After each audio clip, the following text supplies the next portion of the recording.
এই বছর চলে গেছিলাম শ্রীরামপুরের মাহেশের মেলা দেখতে। গিয়ে দেখি এত বড় রথটা দাঁড়ানো আছে। শুনলাম এই রথটা নাকি সারা বছরই এখানে থাকে। দেখতে পেলাম ছোট জগন্নাথ দেব ও তার পরিবারকে। দেখে চলে গেছিলাম আসল জগন্নাথ দেবের মন্দিরে। প্রবেশ করতেই দেখি দুই দিকে গোপাল ঠাকুর বসে আছেন, একদিকে ছোট গোপাল, অন্যদিকে বড় গোপাল।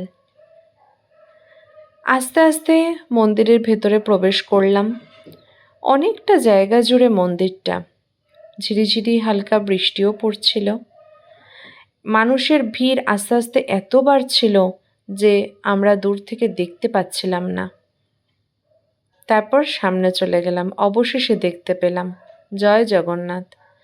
এবার মেলার উদ্দেশ্যে চলে গেছিলাম। মেলায় ঢুকে দেখি কি নেই মেলায়। বিভিন্ন ধরনের কানের গলার সেট, সোনাঝুরির আদলে একটা স্টল, কালারিং জুয়েলারি, সব কিছু পাওয়া যাচ্ছে।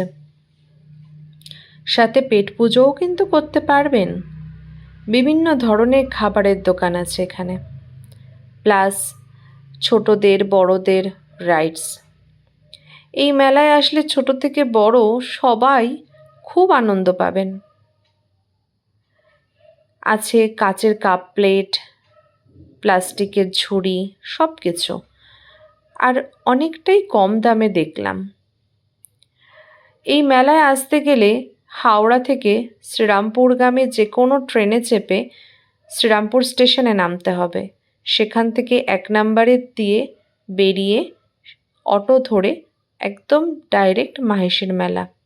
আর যারা বালি থেকে আসছেন তারাও একইভাবে মেলায় আসতে পারবেন। এবার বাড়ি যাওয়ার পালা। টাটা।